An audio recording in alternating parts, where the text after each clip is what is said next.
Bonjour à toutes et à tous les amis, c'est Gilles Mansillon. Je reviens parler dans ce dimanche pour vous souhaiter une bonne journée. On me demande de venir parler. Des fois, bon, on veut parler sur des choses intéressantes, on veut communiquer. C'est très important de savoir c'est un test de foi actuellement, hein, vraiment. Il y a besoin d'avoir la foi parce qu'il y a vraiment des ouvertures extraordinaires qui sont en train de se passer. Il faut apprendre à travailler avec toutes ces intelligences invisibles qui nous assistent, qui nous guident, qui nous protègent, qui sont là avec nous tout le temps. En commençant par le Créateur, hein, commencez par votre source toujours, et à partir de là, tout le reste se connecte, hein. Donc la foi est vraiment testée actuellement. Ce que l'on doit faire, enfin, ce que l'on doit faire pour déjà se projeter dans cette nouvelle réalité qui est devant nous, c'est célébrer les potentiels. C'est faire comme si le potentiel était déjà actuel, parce que les créateurs tournent, les potentiels est actuel. Enfin, le créateur, ou les créateurs, c'est un effort combiné de toute manière. Tout ce que l'on fait nous-mêmes, tout ce qu'on a pu obtenir nous-mêmes, sans le savoir, a été en réalité un effort collectif de beaucoup de forces invisibles qui nous ont assistés dans ces programmes. Donc, bon, même si tout est un, et la divinité, aussi bien qu'elle soit plurielle et très, très diverse, elle est toujours un dans son ministère, elle est toujours coordonnée, hein, au niveau de la divinité. Et donc, il y a des potentiels et des actuels. Ce qui est actuel, c'est le fruit du passé. Ce qui est potentiel, c'est ce qu'on crée dans le présent qui va devenir. Et l'univers essaie de transformer toujours le potentiel en actuel. Il y a la réalité qui est manifestée et celle qui n'est pas encore manifestée. Et donc, on doit se tourner vers la célébration de ce qui n'est pas encore manifesté, mais qu'on peut déjà voir devant nous. Et cette connexion à notre divinité intérieure représente le plus haut potentiel pour la paix. Parce que c'est quand même ce que la paix de l'esprit, la paix sur terre, hein, c'est ce qu'on va vraiment obtenir avant de finir cette mission. La joie, la liberté, l'abondance. Mais quand cette énergie descend, des fois, c'est un peu, c'est tellement merveilleux, ça dépasse. Je ne sais pas si vous avez déjà eu cette expérience de cette divinité qui descend. C'est quelque chose qui unifie toutes les choses, le cœur et l'esprit, le potentiel, l'actuel, le collectif, l'individuel, tout est pris vraiment en considération. Et toutes les énergies sont vraiment unifiées. Donc, ce qu'on doit rechercher, ce qu'on va arriver, c'est un âge de la sagesse, en réalité. Après, une fois que ce cycle sera fini, on va arriver dans une recherche de sagesse. Mais la sagesse n'intéresse que les sages. Il n'y a que les sages qui recherchent la sagesse.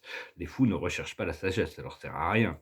Et donc, et c'est comprendre qu'il y a toujours des observateurs silencieux qui ont plus de sagesse que nous. C'est-à-dire qu'on a peu importe le niveau, même les maîtres ascensionnés, hein, il y a toujours une guidance qui est là, qui est donnée. Même les archanges ont des forces supérieures qui les guident quand ils en ont besoin par rapport à certaines choses. Il y a toujours Platon pensait que l'amour, c'était la recherche du tout. L'amour, c'est la connaissance des choses. La sagesse, c'est la connaissance des moyens. On obtient la sagesse par l'expérience. C'est ce qui nous enseigne notre propre sagesse. Cela dit, on doit pouvoir s'abandonner à cette sagesse. C'est une sagesse qui nous dépasse, qui nous traverse, qui nous guide. Et ce nouvel âge sera un âge de la sagesse, hein. Ça va comprendre que Dieu a il y a que tout le monde sait là-haut que Dieu a une sagesse infinie. Il a aussi un amour infini parce qu'il a une connaissance parfaite des choses, il a une connaissance de tous les moyens. Il connaît toutes les clés, les tenants, les aboutissants de tous les univers, il est la loi en fin de compte. Et donc on doit s'aligner avec cette sagesse, hein, mais la sagesse, c'est beaucoup plus que la connaissance, c'est l'application ultime de la connaissance. Et donc on doit continuer à chercher cet alignement, hein, c'est dans l'alignement qu'on trouve la sagesse. Donc voilà, je veux juste venir faire ce petit message, je vais tirer bien un oracle pour la journée, puisqu'on est dimanche. Et c'est vraiment entre les mondes, comprendre qu'on est entre les mondes, hein. Moi, ma carte de la journée, c'est le pouvoir supérieur, travailler avec les forces invisibles de l'univers. Mais ici, c'est comprendre qu'on a déjà une partie de lucidité qui est lucide, mais on n'a pas complètement traversé cette zone, hein, encore. Et donc, ça va vraiment, il y a beaucoup de transformations qui vont se préparer. Je vais finir avec une chanson. Je vous remercie d'aimer, de partager, de commenter, de souscrire. Je vous remercie pour votre soutien. Et si vous voulez une session privée, vous pouvez m'envoyer un email. Je regardais un petit peu parce que je vais me remettre à repartir un petit peu dans les affaires au niveau de l'art. Et c'est que parce que j'ai lâché prise il y a une dizaine d'années, je voyais les ventes publiques, Sotheby's, Christie's, il y a des artistes qui vraiment, le prix est devenu complètement démesuré, complètement, surtout la peinture américaine. On se demande pourquoi. Il y a des choses, on comprend pourquoi c'est cher. Et puis il y a des choses, on ne comprend pas vraiment.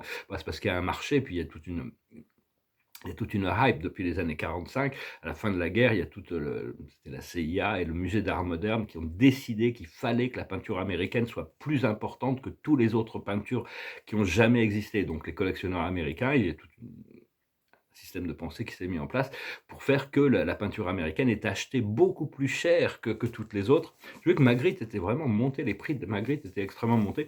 Enfin, quand on voit un petit Wayne Thiebaud pour 8 millions d'euros et un très beau Modigliani pour 3 millions, on comprend pourquoi le Modigliani vaut ce prix-là. Mais le Wayne Thiebaud, bon, j'aime bien Wayne Thiebaud, c'est un très bon artiste. Mais enfin bon, c'est assez intéressant de voir un petit peu l'évolution, mais enfin, je veux dire, il y a beaucoup de choses qui valent très cher aujourd'hui dans l'art qui, à mon avis, vont pas tenir avec le temps, parce qu'il y a beaucoup de c'est beaucoup de marketing. Et donc, enfin, moi, je m'occupe de ma peinture pour le moment, hein, mais enfin bon, en tant que marchand, je suis obligé, aussi bien dans le marché primaire, on va essayer de trouver des artistes qui vraiment correspondent à quelque chose de nouveau dans le monde de l'art. Et au niveau du marché secondaire, c'est arriver à trouver des tableaux qui correspondent à ce que nos clients recherchent et qui sont quand même qui sont des beaux tableaux, c'est vraiment au niveau du cœur, et des tableaux ça va vibrer au niveau du cœur. Pour ça, l'investissement, c'est généralement quand un artiste est déjà très bien établi. Mais enfin bon, dans l'art contemporain, il y a beaucoup de choses qui valent très très cher. Je comprends vraiment pas pourquoi, honnêtement, parce qu'il n'y a pas vraiment pas grand-chose dedans. Mais enfin, il y a des marchés qui se sont créés. C'est assez intéressant. Moi, c'est un milieu qui me plaît beaucoup. Ouais, je vais finir avec cette chanson qui nous dit que bon, de toute manière, tout ne fait que passer. On ne fait que passer par ici. Donc autant profiter le maximum de chaque jour, de chaque respiration, pour rentrer dans la gratitude et célébrer, vraiment célébrer le plus possible les potentiels qui sont devant nous. C'est une chanson de Kansas qui s'appelle Dust in the Wind. I close my eyes only for a moment and the moment's gone. Oh, my dreams pass before my eyes, a curiosity, dust in the wind. All they are is dust in the wind. Now same old song, just a drop of water in an endless sea. All we do, crumble to the ground, though we refuse to see. Dust in the wind. All we are is dust in the wind. Now don't hang on. Nothing lasts forever but the earth and sky. It slips away, and all your money won't another minute by. Dust in the wind. All we are is dust in the wind. Dust in the wind. All we are is dust in the wind. Dust in the wind. Everything is dust in the wind. De la poussière dans le vent, c'est tout ce qu'on a, de la poussière d'étoiles.